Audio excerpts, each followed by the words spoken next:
Dangi coaching Orissa में आपका स्वागत है। आज हम पढ़ेंगे भौतिकी कक्षा 12वीं का अध्याय 8 विद्युत चुंबकीय तरंगें।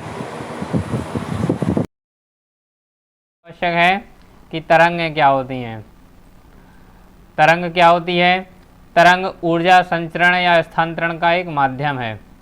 तरंग जो है ऊर्जा संचरण का एक माध्यम होती है, यानी कि तरंग के द्वारा हम ऊर्जा को एक स्थान से दूसरे स्थान तक ले जा सकते हैं। तरंगें कई प्रकार की होती हैं। माध्यम के आधार पर तरंगें अलग प्रकार की होती हैं। जैसे माध्यम के आधार पर तरंगें दो प्रकार की होती हैं, यांत्रिक तरंग और विद्युत चुम्बकीय तरंगें। तो माध्यम के आधार पर तरंगें यांत्रिक तरंग और विद्युत चुम्बकीय तरंगें होती हैं। यांत्रिक तरंगों को प्रत्यास्थ तरंगें भी कहते हैं। यांत्रिक तरंगें जो हैं इनको आगे बढ़ने के लिए यानी कि इनके संचरण के लिए माध्यम की आवश्यकता होती है। यांत्रिक तरंगें जो हैं ये बिना माध्यम के आगे नहीं बढ़ सकती हैं। यदि इन्हें कोई माध्यम ना मिले तो ये आगे नहीं बढ़ेंगी। जैसे अंतरिक्ष में कोई माध्यम नहीं होता है तो अंतरिक्ष में यांत्रिक तरंगें गमन नहीं कर सकती हैं। दूसरा प्रकार है आपका विद्युत चुम्बकीय तरंगें। तो विद्युत चुम्बकीय तरंगों को संचरण के लिए माध्यम की आवश्यकता नहीं होती है। विद्युत चुम्बकीय तरंगें बिना माध्यम के भी आगे बढ़ सकती हैं, यानी कि अंतरिक्ष में भी विद्युत चुम्बकीय तरंगें गमन कर सकती हैं, लेकिन अंतरिक्ष में यांत्रिक तरंगें गमन नहीं कर सकती हैं। फिर माध्यम के कणों के कंपन के आधार पर, माध्यम के कणों के कंपन यानी कि जब कोई किरण आगे बढ़ती है तो माध्यम के कण कंपन करते हैं। तो कंपन के आधार पर भी तरंगें दो प्रकार की होती हैं, अनुप्रस्थ तरंग और अनुदैर्ध्य तरंग।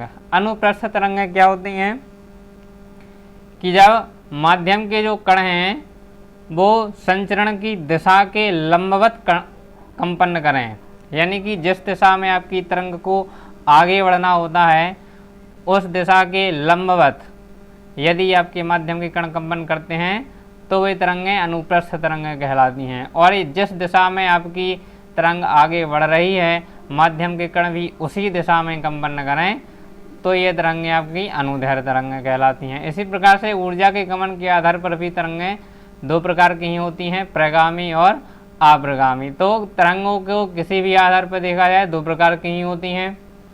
जैसे माध्यम के आधार पर यांत्रिक तरंग और विद्युत चुम्बकीय तरंगें होती हैं। तो यहाँ पर हमें माध्यम के आधार पर पढ़ना है तो माध्यम के आधार पर तरंगें दो प्रकार की होती हैं, पहला यांत्रिक तरंग और विद्युत चुम्बकीय तरंगें। यांत्रिक तरंगों के संचरण के लिए माध्यम की आवश्यकता होती है, ये बिना माध्यम के आगे नहीं बढ़ सकती हैं। जैसे ध्वनि तरंगें, ध्वनि तरंगों को आगे बढ़ने के लिए माध्यम की आवश्यकता होती है। जब हम अपने मुख से कुछ भी बोलते हैं,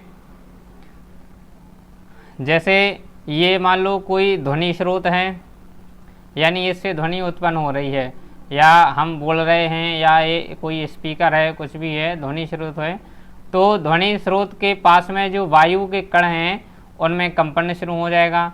ये वायु के कण अपने कंपन को आगे वाले कण को देंगे तो आगे वाले कण कंपन करने लगेंगे। ऐसे ही ऐसे जो कण हैं वो सभी कंपन करने लगेंगे और कंपन करते करते यहाँ हमारे कानों तक आ जाएंगे और हमें जो है ध्वनि सुनाई देने लगेगी। तो ध्वनि एक ऐसी तरंगें हैं जो बिना माध्यम के आगे नहीं बढ़ सकती। यदि ध्वनि को ये वायु के कण ना मिलते कंपन करने के लिए तो ये हमारे कानों तक नहीं आ सकती थी, यानी कि ध्वनि को गमन करने के लिए माध्यम की आवश्यकता होती है। तो जो ध्वनि तरंगें हैं वो यांत्रिक तरंगें होती हैं। दूसरा उदाहरण है आपका यांत्रिक तरंग का, जैसे जल की सतह पर उत्पन्न तरंगें। जल की सतह पर उत्पन्न तरंगें, जहाँ पर कोई शांत जल हो और शांत जल में हम कोई एक कंकड़ या कोई पत्थर मार दें, या कोई शांत जल में कंकड़ या पत्थर फेंका जाए यहाँ बीच में, जैसे कि ये जल में उत्पन्न तरंगें हैं, ये बिल्कुल शांत जल है कोई तालाब का, तो यहाँ बीच में कोई एक अपन कंकड़ या पत्थर फेंक देते हैं तो उसके चारों ओर इस प्रकार से ये तरंगें उत्पन्न होने लगती हैं। इन तरंगों को ही माध्यम की आवश्यकता होती है। ये तरंगें जो हैं जल के कणों के माध्यम से आगे बढ़ती हैं, तो ये तरंगें भी यांत्रिक तरंगें कहलाती हैं। जब हम जल में कोई कंकड़ या पत्थर फेंकते हैं तो हमें ऐसा लगता है जैसे कि तरंगों के साथ ये जल भी आगे बढ़ रहा है, लेकिन जल आगे नहीं बढ़ता है। जल के जो कण होते हैं वो अपने ही स्थान पर होते हैं, वो सिर्फ ऊर्जा अपने से आगे वाले कण को देते रहते हैं। जल के जो कण हैं वो ऊपर नीचे होते रहते हैं, इसलिए हमें ये तरंगें इस प्रकार की दिखाई देती हैं और हमें ऐसा प्रतीत होता है जैसे कि जल जो है वो इस दिशा में आगे बढ़ रहा हो।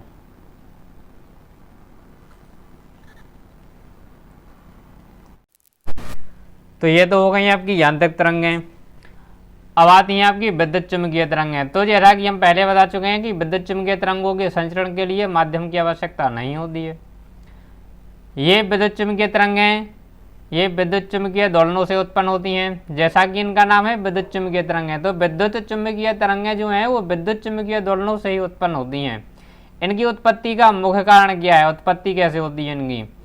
त्वरित या दोलायमान विद्युत आवेश से विद्युत चुम्बकीय तरंगें उत्पन्न होती हैं। विद्युत चुम्बकीय तरंगें जो हैं वो त्वरित या दोलायमान आवेश से उत्पन्न होती हैं।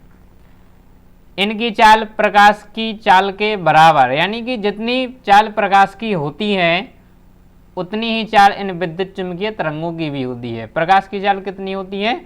3 लाख किलोमीटर प्रति सेकंड या 3 × 10⁸ मीटर प्रति सेकंड। ये प्रकाश की चाल है। इतनी ही चाल से, प्रकाश की ही चाल से विद्युत चुम्बकीय तरंगें भी आगे बढ़ती हैं। अब विद्युत चुम्बकीय तरंगें होती क्या है, इनकी परिभाषा कैसे लिखेंगे? क्या है विद्युत चुम्बकीय तरंग? तो विद्युत चुम्बकीय तरंगें वे तरंगें होती हैं जो एक दूसरे के लंबवत तलों में विद्युत क्षेत्र और चुम्बकीय क्षेत्र के ज्यावक्रीय दोलनों से बनी होती हैं तथा ये दोलन तरंग संचरण की दिशा के लंबवत होते हैं। तो विद्युत चुम्बकीय तरंगें क्या होती हैं? विद्युत चुम्बकीय तरंगें एक दूसरे के लंबवत तलों में विद्युत क्षेत्र चुम्बकीय क्षेत्रों के ज्यावक्रीय दोलनों से बनी होती हैं तथा ये दोलन तरंग संचरण की दिशा के लंबवत होते हैं। इनमें जो चुंबकीय वेक्टर हैं और जो विद्युत वेक्टर हैं वो एक दूसरे पर लंबवत होते हैं, जैसे कि इस चित्र में दर्शाया गया है। ये जो तरंग है ये आपकी चुंबकीय तरंग है, जो नीले कलर में दिखाई गई है ये आपकी चुंबकीय तरंग है। दूसरी ये आपकी जो रेड कलर में दिखाई गई है ये आपकी विद्युत तरंग है। तो ये देखो, ये चुंबकीय तरंग और ये विद्युत तरंग ये एक दूसरे पर लंबवत हैं, यानी कि ये एक दूसरे के साथ 90 डिग्री के एंगल पर खड़ी होती हैं। यहाँ भी ये 90 डिग्री की नीचे की ओर गई है, ये इस ओर आई है, तो ये एक दूसरे पर लंबवत होती हैं। और इनकी जो दिशा है संचरण की दिशा, वो संचरण की दिशा ये है, इस दिशा में ये आगे बढ़ रही हैं इस प्रकार से, ये इनकी संचरण की दिशा है। तो जो चुंबकीय वेक्टर हैं वो ऊपर की ओर हैं, ऊपर की ओर यानी एक्स अक्ष की दिशा में जा रहे हैं। जो विद्युत क्षेत्र है या विद्युत वेक्टर इसकी दिशा ये वाई अक्ष की ओर है। तो यदि चुंबकीय क्षेत्र की दिशा एक्स अक्ष की ओर हो और विद्युत क्षेत्र की दिशा वाई अक्ष की ओर हो तो आपकी विद्युत चुम्बकीय तरंगों के संचरण की दिशा ये जेड अक्ष की ओर होती है। और विद्युत चुम्बकीय तरंगें जो हैं ये इनके संचरण की दिशा है, इस दिशा में ये आगे बढ़ रही हैं। तो ये विद्युत चुम्बकीय तरंगें इन पर कैसी हैं? लंबवत हैं, लंबवत हैं। इसीलिए ये तरंगें अनुप्रस्थ तरंगें होती हैं।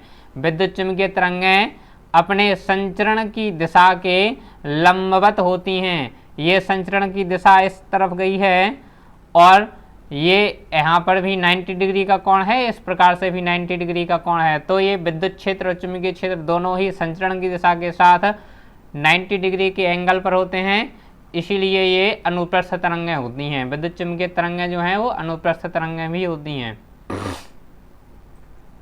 अब विद्युत चुम्बकीय तरंगों के गुण क्या होते हैं, उनकी विशेषताएं क्या होती हैं? विद्युत चुम्बकीय तरंगों में निम्न विशेषताएं होती हैं। पहली विशेषता तो बता ही चुके हैं, ये तरंगें दोलायमान या त्वरित आवेशों से उत्पन्न होती हैं, ये उत्पत्ति में पढ़ा था। दूसरा इनकी विशेषता क्या है कि इन तरंगों में विद्युत क्षेत्र और चुंबकीय क्षेत्र के दोलनों की दिशाएं परस्पर लंबवत होती हैं। ये अभी चित्र में प्रदर्शित किया गया था कि किस प्रकार से चुंबकीय क्षेत्र और विद्युत क्षेत्र की दिशाएं लंबवत होती हैं, और तरंग संचरण की दिशा के भी लंबवत होती हैं। जो तरंग संचरण की दिशा थी जेड अक्ष की ओर, उसके भी ये लंबवत होती हैं। इसीलिए ये तरंगें अनुप्रस्थ तरंगें होती हैं। विद्युत चुंबकीय तरंगें अनुप्रस्थ तरंगें होती हैं, अनुदैर्घ्य नहीं होती हैं। ये अनुप्रस्थ तरंगें होती हैं क्योंकि ये संचरण की दिशा के लंबवत होती हैं। तीसरी विशेषता इनकी क्या है कि विद्युत क्षेत्र और चुंबकीय क्षेत्र समान कला में होते हैं। समान कला में होते हैं यानी कि C बराबर 1/√μ0 × ε0। μ0 और ε0 क्या होता है? μ0 और ε0 जो है क्रमशः निर्वात की चुंबकशीलता और विद्युतशीलता है। μ0 निर्वात की चुंबकशीलता है और ε0 निर्वात की विद्युतशीलता होती है। इस समीकरण के अनुसार विद्युत चुंबकीय तरंगों की चाल लगभग 3 × 10⁸ मीटर प्रति सेकंड प्राप्त होती है, और यही चाल आपके प्रकाश की होती है जो प्रकाश की चाल के बराबर है। अर्थात विद्युत चुंबकीय तरंगें प्रकाश की चाल से ही आगे बढ़ती हैं। फिर चौथी विशेषता इनकी क्या है कि इन तरंगों में कोई आवेश नहीं होता है। इस बात को विशेष रूप से स्मरण रखना कि इन तरंगों में कोई आवेश नहीं होता है। हमारे चारों ओर कई प्रकार की विद्युत चुंबकीय तरंगें होती हैं। हम जो अपने पास मोबाइल फ़ोन यूज करते हैं, जो हम अपने घर पर टेलीविज़न यानी टीवी चलाते हैं, और भी कई प्रकार की चीज़ों का उपयोग करते हैं, इन सभी में विद्युत चुंबकीय तरंगों का ही उपयोग किया जाता है। जब हम कभी हमारे शरीर का कोई हिस्सा टूट जाए या हड्डी टूट जाए तो हम अस्पताल या हॉस्पिटल में जाकर के एक्सरे करवाते हैं, तो एक्सरे में क्या होता है, हमारे शरीर के अंदर एक्स किरणों को भेजा जाता है। एक्स किरणें भी विद्युत चुंबकीय तरंगें होती हैं। यदि इन तरंगों में कोई आवेश होता तो हमें बिजली का अनुभव होता, हम प्रभावित होते, हमें करंट लगता बिजली का, क्योंकि हमारे चारों ओर विद्युत चुंबकीय तरंगें होती हैं। यदि हमारे चारों ओर विद्युत चुंबकीय तरंगें हैं और उन तरंगों में आवेश होता तो हमें एक करंट का अनुभव होता, लेकिन हमें ऐसा नहीं होता है। क्यों नहीं होता है? क्योंकि इन तरंगों में कोई आवेश नहीं होता है। यदि आवेश होता तो हम 24 घंटे करंट का अनुभव करते। विद्युत चुंबकीय तरंगों में कोई आवेश नहीं होता है। हमारे चारों ओर हमेशा ही विद्युत चुंबकीय तरंगें का भाव रहता है। अतः ये तरंगें विद्युत क्षेत्र चुंबकीय क्षेत्र से विक्षेपित नहीं होती हैं। इनमें कोई आवेश नहीं होता है, तो आवेश ना होने की वजह से ये विद्युत क्षेत्र और चुंबकीय क्षेत्र से विक्षेपित नहीं होती हैं। यदि इनमें आवेश होता तो प्लस आवेश जो है प्लस आवेश से प्रतिकर्षित होता है, माइनस आवेश से आकर्षित होता है, लेकिन इनमें ऐसा कुछ नहीं होता है। ये किसी भी क्षेत्र से विक्षेपित नहीं होती हैं क्योंकि इनमें कोई आवेश नहीं होता है।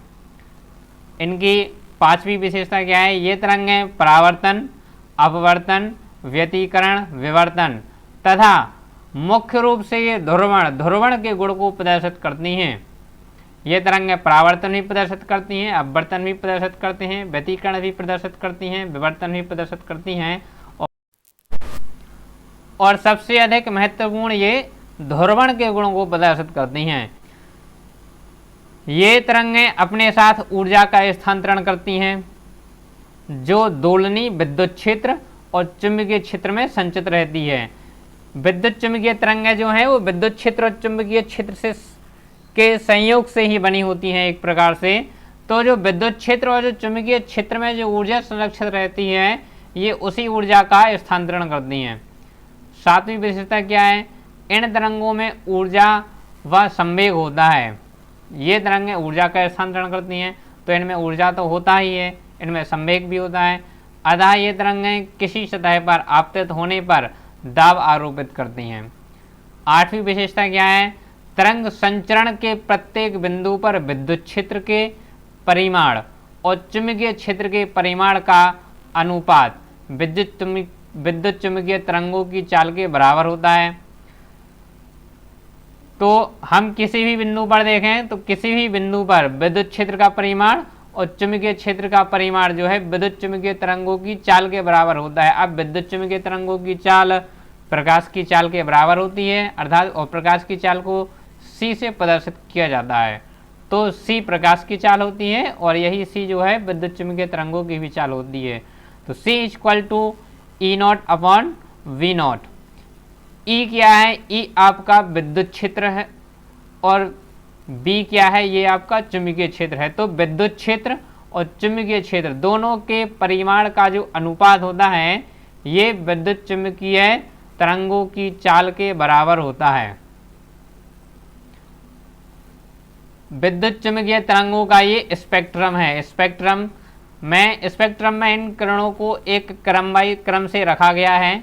ये इस ओर इन तरंगों की आवृत्तियां दी हैं हर्ट्ज में और इस तरफ इनका तरंगदैर्घ्य दिया हुआ है मीटर में। जैसे विद्युत चुंबकीय तरंगों में आपकी ये गामा किरणें भी आती हैं, तो गामा किरणों की जो आवृत्ति होती है वो 10 की पावर 23 पावर से 10 की पावर 90 पावर तक होती है और इनका जो तरंगदैर्घ्य है वो 10 की पावर -14 मीटर से 10 की पावर -10 मीटर तक होती है। फिर गामा किरणों के बाद आपकी एक्स किरणें आती हैं। ये एक्स किरणों का भी दिया हुआ है आवृत्ति और तरंगदैर्घ्य। फिर परावैंगनी किरणों का आवृत्ति तरंगदैर्घ्य दिया हुआ है। दृश्य प्रकाश का है, अवरक्त तरंग है, सूक्ष्म तरंग है, लघु रेडियो तरंग हैं, टीवी और एफएम रेडियो तरंग हैं, एएम रेडियो तरंग हैं और दीर्घ रेडियो तरंग हैं। रेडियो तरंगों का उपयोग हम संचार माध्यम में करते हैं। संचार माध्यम में रेडियो तरंगों का ही उपयोग किया जाता है। ये विद्युत चुम्बकीय स्पेक्ट्रम होता क्या है, कहते किसे कहते हैं विद्युत चुम्बकीय स्पेक्ट्रम? तो विभिन्न विद्युत चुम्बकीय तरंगों को उनकी आवृत्ति के क्रम में वर्गीकृत किया गया है। आवृत्ति के क्रम में वर्गीकृत किया गया है, यानी किस तरंग की आवृत्ति सबसे कम है उसे सबसे पहले, फिर जिस तरंग की आवृत्ति उससे ज़्यादा है उसको उसके बाद में। जिस प्रकार से एक इंद्रधनुष के रंगों को क्रम में रखा जाता है उसी प्रकार से विद्युत चुम्बकीय तरंगों को भी उनकी आवृत्ति के अनुसार क्रम में रखा गया है। इसे हम विद्युत चुम्बकीय स्पेक्ट्रम कहते हैं। इस वर्गीकरण को ही विद्युत चुम्बकीय स्पेक्ट्रम कहते हैं। ये जो है ये इंद्रधनुष के रंगों जो होते हैं उनका स्पेक्ट्रम है। सबसे पहले बैंगनी रंग आता है, फिर जामुनी रंग आता है, फिर नीला आता है, फिर हरा आता है, फिर पीला, फिर नारंगी, फिर लाल। इसको याद करने का सरल तरीका होता है बेजानी हा पी नाला। वैसे बैंगनी, जा से जामुनी, नहीं से नीला, हा से हरा, पा से पीला, ना से नारंगी, ला से लाल। ये सभी रंगों की तरंगदैर्घ्य दी हुई है मीटर में और ये इन सभी रंगों की तरंगदैर्घ्य एंगस्ट्रॉम में दी हुई है। तो इनकी जो तरंगदैर्घ्य है वो बिल्कुल क्रम से है और इनकी आवृत्ति दी गई है, आवृत्ति भी इनकी क्रम से है। इसी प्रकार जिस प्रकार से रंगों की जो आवृत्ति और तरंगदैर्घ्य क्रम से है, इसी प्रकार से विद्युत चुम्बकीय तरंगों की आवृत्ति और तरंगदैर्घ्य भी एक क्रम से रखा जाए तो उसमें जो क्रम बनता है वही क्रम आपका विद्युत चुम्बकीय स्पेक्ट्रम कहलाता है। बढ़ती आवृत्ति और घटते तरंगदैर्घ्य की, अब जो तरंगदैर्घ्यों के ये जो तरंगों के नाम लिखे हुए हैं ये नाम आपकी बढ़ती आवृत्ति और घटते तरंगदैर्घ्य के क्रम में लिखे हुए हैं। यानी सबसे कम आवृत्ति जो है वो रेडियो तरंगों की होती है, फिर सूक्ष्म तरंगों की आवृत्ति उनसे ज़्यादा होती है, आवर्त तरंगों की आवृत्ति उनसे भी ज़्यादा होती है, दर्श प्रकाश तरंगों की आवृत्ति उनसे भी अधिक होती है, परावैंगनी तरंगों की आवृत्ति उनसे भी अधिक होती है, एक्स किरणों की आवृत्ति उनसे भी अधिक होती है और गामा किरणों की आवृत्ति सबसे अधिक होती है। तरंगदैर्घ्य के रूप में देखा जाए तो रेडियो तरंगों की जो तरंगदैर्घ्य है वो सबसे अधिक होती है।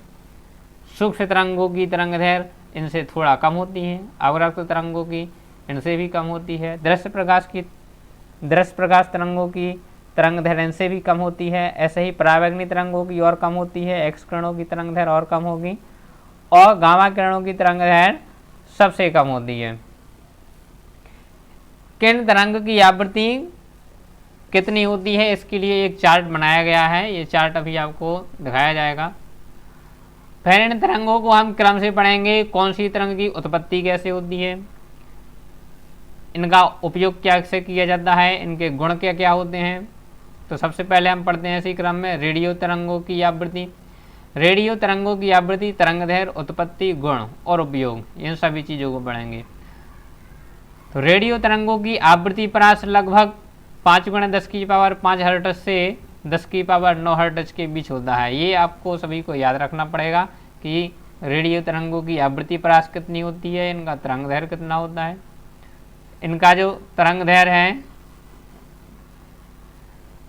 तरंगदैर्घ्य 6×10⁻² मीटर से 0.3 मीटर के बीच होता है। ये हो गई इनकी आवृत्ति और तरंगदैर्घ्य। इनकी उत्पत्ति, ये तरंगें दोलित परिपथों के द्वारा उत्पन्न की जाती हैं। चालक तार में त्वरित आवेशों के प्रवाह से ये तरंगें उत्पन्न होती हैं। इनके गुण क्या होते हैं? तरंगदैर्घ्य अधिक होने के कारण ये तरंगें विवर्तित हो जाती हैं और इनका उपयोग, इन तरंगों का उपयोग रेडियो एवं दूरस्थ की संचार प्रणालियों में किया जाता है।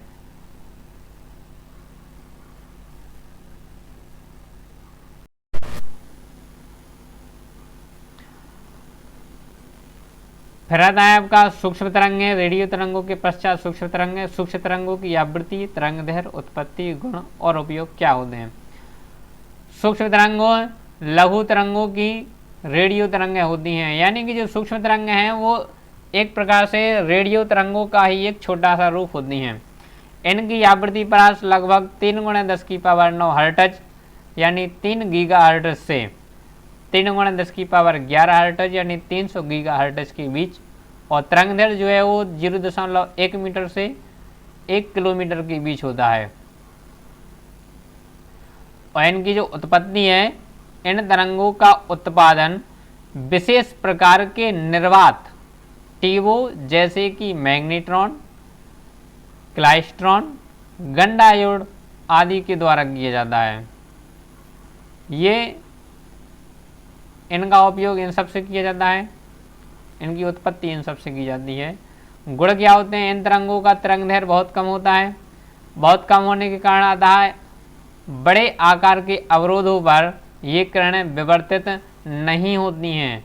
जो रेडियो तरंग हैं वो विवर्तित हो जाती हैं और संकीर्ण किरण पुंज के रूप में आगे बढ़ जाती हैं। इस प्रकार इन तरंगों को बिना फैलाव के एक विशेष दिशा में आगे भेजा जा सकता है। सूक्ष्म तरंगों को बिना फैलाव के भी बहुत दूर तक एक ही दिशा में आगे भेजा जा सकता है। उपयोग क्या है इनके? रडार प्रणाली और दूरसंचार में। रडार प्रणाली में और दूरसंचार में सूक्ष्म तरंगों का उपयोग किया जाता है। दूरसंचार और रडार प्रणाली में हमारे जैसे ये मोबाइल हो गए, इनमें जिन तरंगों का उपयोग होता है वो सूक्ष्म तरंगें होती हैं। माइक्रोवेव ओवन में खाद्य पदार्थों को गर्म करने में भी इसका उपयोग किया जाता है। माइक्रोवेव ओवन एक यंत्र होता है जिसमें सूक्ष्म तरंगों की सहायता से खाद्य पदार्थों को गर्म किया जाता है। जैसे हमारा सोलर कुकर होता है, इसमें सौर ऊर्जा के माध्यम से खाद्य पदार्थों को गर्म किया जाता है। ऐसा ही माइक्रोवेव ओवन में सूक्ष्म तरंगों के माध्यम से उसको गर्म किया जाता है। फिर आती है आपकी अवरक्त तरंगों की आवृत्ति। तो अवरक्त तरंगें, इन तरंगों की आवृत्ति प्रास लगभग 3×10⁻11 हर्ट्ज से 4×10⁻11 हर्ट्ज के बीच, और तरंगदैर्घ्य 1 मिलीमीटर से 700 नैनोमीटर के बीच होता है। तो सभी की आवृत्ति और तरंगदैर्घ्य आपको याद करनी पड़ेगी। उत्पत्ति, इनकी उत्पत्ति, ये तरंगें गर्म पिंडों एवं अणुओं से उत्पन्न होती हैं। जो गर्म पिंड होते हैं उनसे अवरक्त तरंगें उत्पन्न होती हैं। गर्म पिंडों की जो सतह है, सतह से ही इनका ये उत्पन्न होती हैं। गुण, ये तरंगें ऊष्मीय प्रभाव उत्पन्न करती हैं। तरंगदैर्घ्य अधिक होने के कारण इनका विकिरण कम होता है, अतः ये तरंगें अंधेरे धुंध में भी अधिक दूरी तक गमन कर सकती हैं। ये तरंगें फोटोग्राफिक प्लेट को प्रभावित नहीं करती हैं।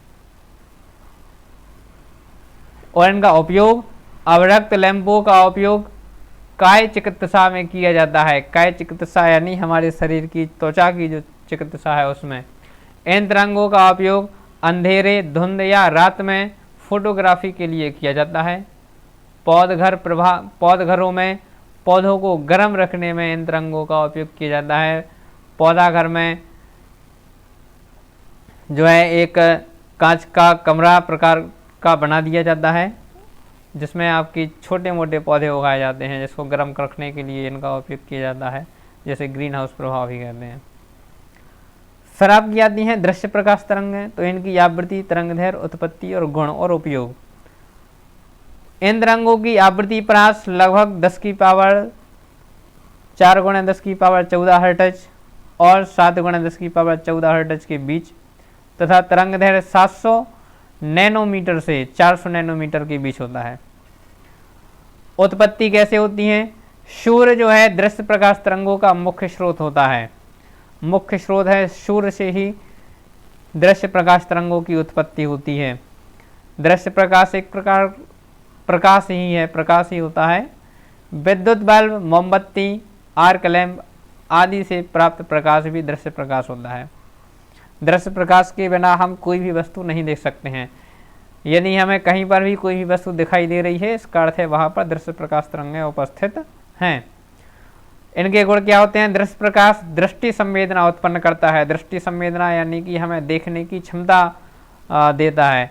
यह रासायनिक प्रभाव प्रदर्शित करता है, फलस्वरूप फोटोग्राफिक प्लेट प्रभावित हो जाती है। प्रकाश जो है वो रासायनिक क्रिया को ही बदल सकता है, किसी पदार्थ को गर्म करके, तो यह रासायनिक प्रभाव प्रदर्शित करता है।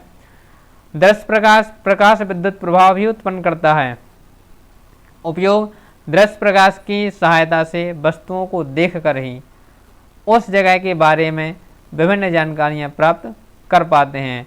तो दृश्य प्रकाश के माध्यम से ही हम किसी वस्तु को देख पाते हैं और उसके बारे में कोई जानकारी प्राप्त कर पाते हैं। दृश्य प्रकाश के पश्चात है आपकी परावैंगनी तरंगों की आवृत्ति। तो परावैंगनी तरंगों की आवृत्ति क्या है, तरंग दैर्घ्य क्या है, उत्पत्ति क्या है, उनके गुण क्या हैं, उनका उपयोग कहाँ किया जाता है।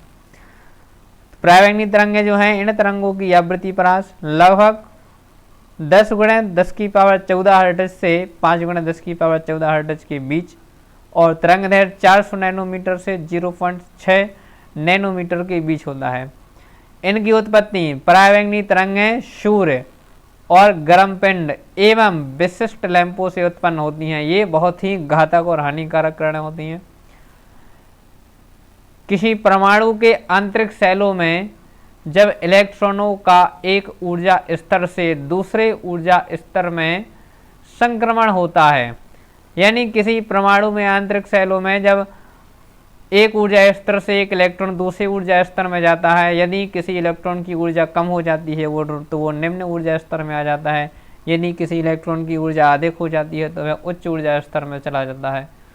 तो जब वह एक ऊर्जा स्तर से दूसरे ऊर्जा स्तर में कोई इलेक्ट्रॉन जाता है तो परावैंगनी तरंगें उत्पन्न होती हैं। इनके गुण क्या हैं? ये तरंगें फोटोग्राफिक प्लेटों को प्रभावित करती हैं, ये प्रतिदीप्ति उत्पन्न करती हैं, ये प्रकाश विद्युत प्रभाव भी प्रदर्शित करती हैं और ये गैसों को आयनित भी करती हैं। प्रकाश विद्युत प्रभाव प्रदर्शित करने वाली जो तरंगें हैं वो आपकी परावैंगनी तरंगें हैं, क्योंकि ये सूर्य से उत्पन्न होती हैं और गर्म पिंडों से भी उत्पन्न होती हैं। दृश्य प्रकाश भी आपका प्रकाश विद्युत प्रभाव प्रदर्शित करता है, क्योंकि वह भी सूर्य से उत्पन्न होता है। और आपकी अवरक्त तरंगें भी प्रकाश विद्युत प्रभाव उत्पन्न करती हैं, क्योंकि वह गर्म पिंडों से उत्पन्न होती हैं। तो जो तरंगें गर्म पिंडों से और सूर्य यानी कि प्रकाश से उत्पन्न होती हैं वो सभी प्रकाश विद्युत प्रभाव प्रदर्शित करती हैं।